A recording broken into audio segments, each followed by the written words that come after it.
Hello everyone, it's Kristina of CraftyPaws. I'm here to participate in a YouTube hop.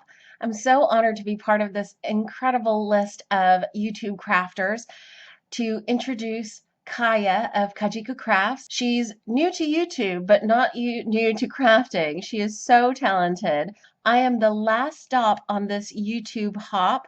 There are 7 of us, and there will be 4 randomly drawn prizes from the comments left on each of our YouTube hop stops. So if you don't know any of these ladies, please go ahead and subscribe. They're all super talented. I will put a link in the description box below so you guys can check them out. And I'm going to share with you guys how I made this 3-dimensional triangular card. It opens up like this. It folds up like this for mailing. And now I'll share this step-by-step on how to create this 3D triangular swing card. So I'm taking Tim Holtz Distressed ink in spun sugar and tumbled glass, and at just a plain white cardstock card base.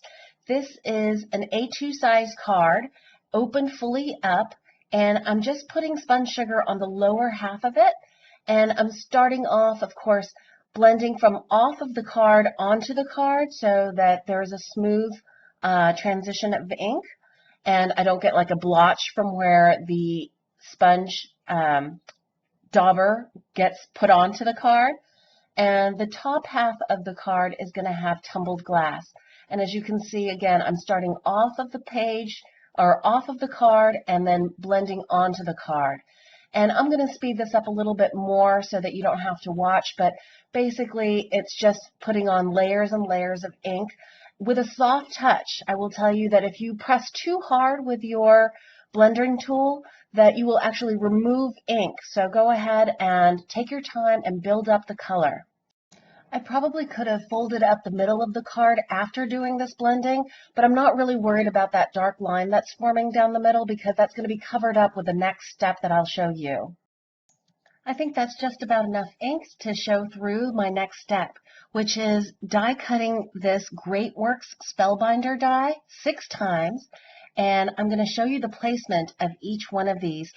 And I think the color peeking through the intricate die cut is just beautiful, kind of wedding cake-ish, right?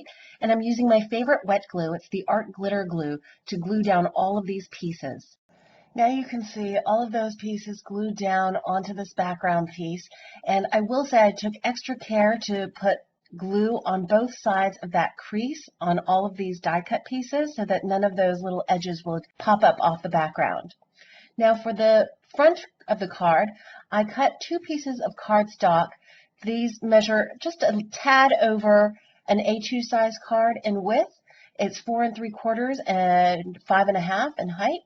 And I use the Diamond Die's Heart Nesting die set to try to cut out the windows. The back panel, I used a slightly larger heart, but I like the size of the smaller heart better. The front panel I embossed. This is a We Are Memory Keepers Next Level embossing folder. It's called Dotted, and it has the dots as well as the hearts. The stamp set that I used is this super sweet, clearly besotted stamp set called Mr. and Mrs. Hoot. I stamped out the owl couple with Memento Desert Sand, and as you can still see the details of the feathers on the belly and the wings, but you don't get the harsh black lines with normal stamping. If you're interested in the particular Copic colors that I used, I'll link to that in the description box below to my blog post where all of those details will be. And I think that little heart window frames them so nicely. I stamped out the swing and the owl and fussy cut those out. The sides of the swing I made extra long just using a ruler and a Copic multi-liner pen. Just to see how long I would need them to be. It probably could have just stayed with the stamp size originally, but I wasn't sure when I was first designing the card, so I made them extra long. Now you'll see that I scored along both edges of that back panel just 1/4 of an inch off of each side, because when you fold those back, that will be the typical A2 size, 4 1/4 by 5 1/2. Because the heart die cut out of the front panel of the card front is smaller, I'm positioning the swing so that I know it will show through and be able to freely swing through that smaller heart. And I'm just taking some wet glue and gluing those little tiny strips of the size of the swing into position. And I'll just cut off the excess of the swing sides off with some scissors.